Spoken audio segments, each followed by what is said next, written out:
11장 12절로 26절입니다. 이튿날 그들이 베다니에서 나왔을 때에 예수께서 시장하신지라 멀리서 잎사귀 있는 한 무화과 나무를 보시고 혹 그 나무에 무엇이 있을까 하여 가셨더니 가서 보신즉 잎사귀 외에 아무것도 없더라. 이는 무화과의 때가 아님이라. 예수께서 나무에게 말씀하여 이르시되 이제부터 영원토록 사람이 내게서 열매를 따먹지 못하리라 하시니 제자들이 이를 듣더라. 그들이 예루살렘에 들어가니라.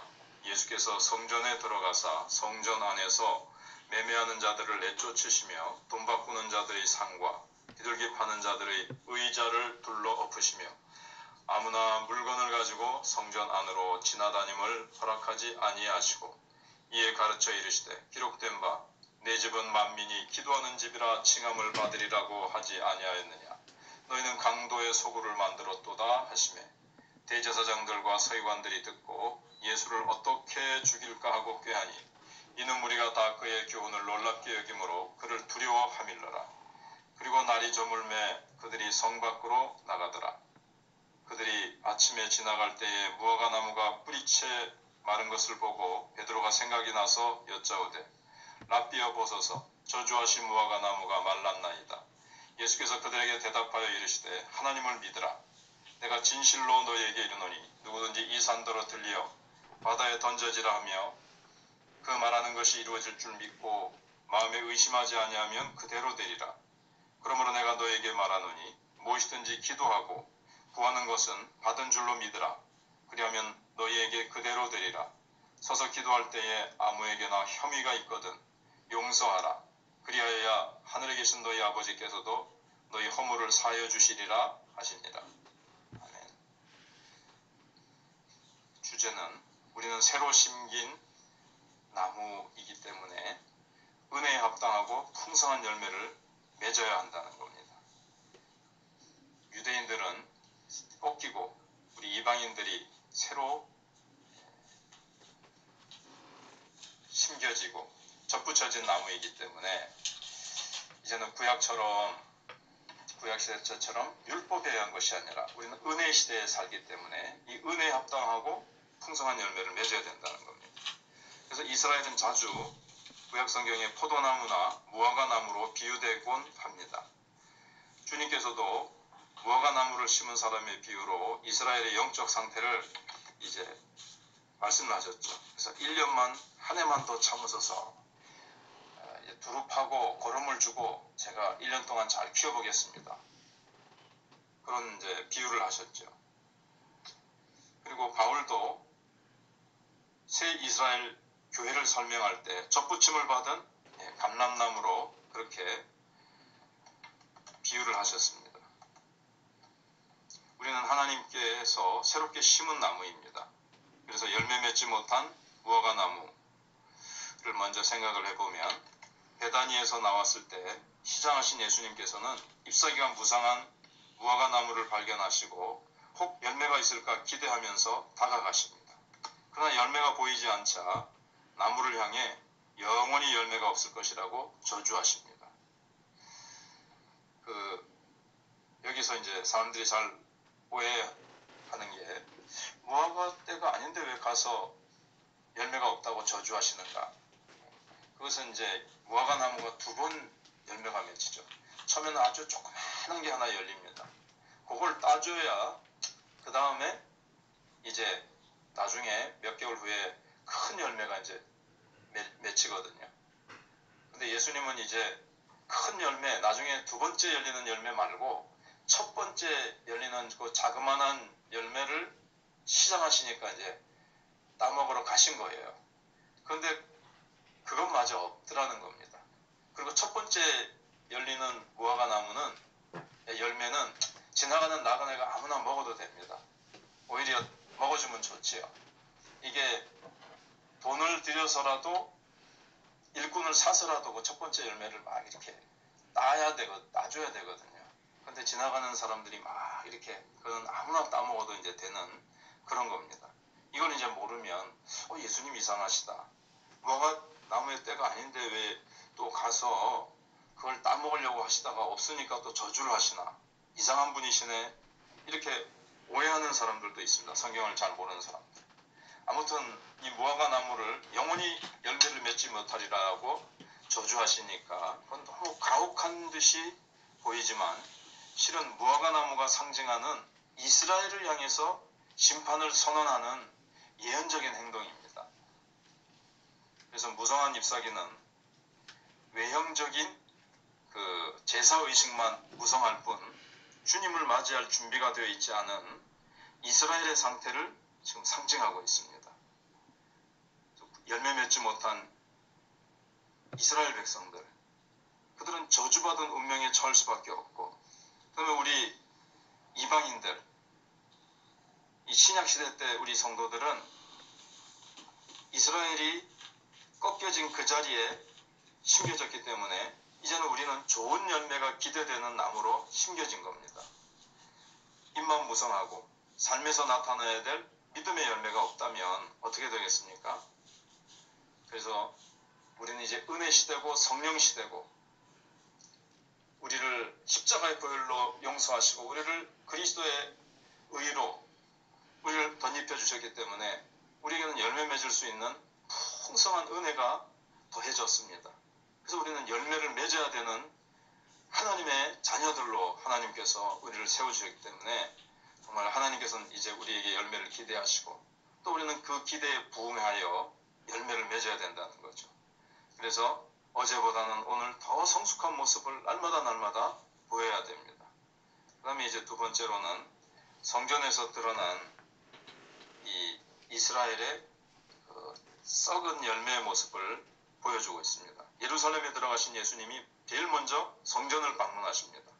성전은 만민이 기도하는 하나님의 집이고 예배의 처소입니다. 근데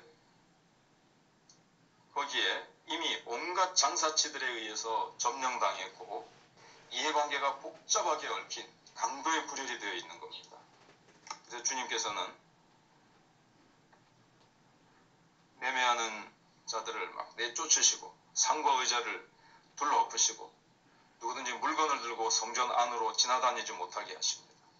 그러니까 인간이 탐욕에 가득하면요, 가장 거룩해야 될 이 예배의 처소, 기도의 처소조차도 여지없이 그냥 자기 탐욕을 이루기 위한 수단으로, 그런 탐욕을 이루기 위한 장소로 그냥 유린하고 맙니다. 신앙의 핵심 가치마저 물질적 가치로 바꿔내는 이 힘이 있습니다. 이 탐욕에는. 기도하여 하나님을 만나고 하나님의 응답과 하나님의 거룩한 역사를 경험해야 될, 그래서 만민이 와서 기도하면서 치유받고 쉼을 얻고 하나님의 백성답게 새롭게 은혜를 충만히 공급받는 곳이 돈 버는 곳으로, 자기의 탐욕을 이루는 곳으로 이렇게 변질될 수 있다는 거죠. 어떻게 보면은 이 종교, 우리가 믿는 이 신앙이 타락하면요, 그 어떤 세상의 다른 더럽고 정말 추악한 그것보다도 더 추악하고 더러운 겁니다. 그 가장 아름다운 곳이 썩을 때 냄새가 가장 독하다 그러잖아요. 예를 들면 또 한 가지가 있긴 하지만, 예를 들면 꽃이 시들면 냄새가 막 독하잖아요. 그것처럼 이 교회가 타락할 때, 기도나 예배나 이런 하나님께 드리는 가장 아름다운 것들이 인간의 탐욕으로 대치되면서 더러워질 때, 그게 이제 너무 그 냄새, 거기서 나는 악취는 다른 어떤 것보다도 심하다는 거죠. 그래서 교회 안에 있는 성도들이 참으로 내야 될 향기와 모습과 열매를 맺지 못하면, 그래서 세상으로부터 그렇게 지탄을 받고, 예수님 말씀하신 대로 소금이 맛을 잃으면 길에 버려져서 사람들에게 밟힌다, 이렇게 이제 말씀하시는 거거든요. 그래서 한국교회가 여러 가지 지금 탐욕을 이루기 위한 모습들 때문에 세상에 지탄을 받고 있습니다. 그러나 진리의 힘이 공동체를 강하게 지배할 때, 그래서 예수님이 그런 걸 이제 사실은 성전을 개혁하는 일을 하신 겁니다. 진리로 교회의 잘못된 모습을 개혁해야 교회는 정말 교회다운 힘을 발휘할 수가 있게 됩니다. 그 다음에 이제 그날에 합당한 열매를 맺는 방법을 이제 예수님이 쭉 말씀하시는데, 예수님께서 저주하신 나무가 뿌리째 마른 것을 그 다음날 아침에 베드로가 지나가면서 이제 보고는 어찌된 영문입니까? 말씀만 하셨는데 그 어제 저주하신 나무가 바짝 마른 걸 보면서 깜짝 놀랐지요. 근데 예수님께서는 이거는 믿음이 이룬 결과다. 믿음으로 선포했기 때문에 그게 이루어진 거다. 이렇게 이제 말씀하십니다. 그리고 이 무화과 정도가 아니고 그야말로 산을 바다로 옮길 수 있는 그런 역사도 이룰 수 있는 이 믿음에 대해서 설명을 해주십니다. 기도하고 구하는 것은 받은 줄로 믿으라. 이렇게 강력한 믿음의 요청을 예수님이 하시는데, 이건 이제 또 뭘 얘기해 주는가 하면 이제 새로운 시대가 왔다는 겁니다. 신약 시대는, 구약 시대는 어떤 시대입니까? 막 제사 의식을 하고 뭐 짐승을 잡아 바치고 뭐 환전을 해서 성전세를 내고 이런 막 의식으로 가득 찼습니다. 신앙은 없으면서 그냥 제사 의식만 형식적으로 드리면 되는 줄 알고 그렇게 살았던 이 바리새인과 종교 지도자들, 그리고 구약의 인물들, 구약 백성들, 그러니까는 제사 의식만 잘 드리면 되는 줄 알고 속은 썩어 빠져서 열매를 그러니까 맺지 못하는 거죠. 안에 신앙의 생명력이 없어요. 그냥 종교로 전락해버린 이 유대교, 그거는 아무것도 이루어지지 못한다는 겁니다. 그런데 예수님은 이제 신약시대는 믿음으로 역사하는 시대, 그 다음에 한 가지가 더 나오죠. 기도로 이루어가는 시대가 이제 왔다는 겁니다. 그래서 믿음은 병든 자를 치유하고 약한 자를 승리하게 하며 죄인을 변화시킬 뿐만 아니라 역사를 바꾸어 놓습니다. 믿음만이 그러한 역사를 일으키는 것입니다. 죽음에서 생명을 창조해내는 하나님의 권능, 이것은 믿음으로 일어날 수 있고 일으키는 것입니다. 그래서 믿음으로 행하는 것이 주님 나라의 합당한 열매입니다. 믿음이 아닌 의식, 인간의 행동, 인간의 지식, 인간의 힘, 이것은 아무런 열매도 맺지 못합니다.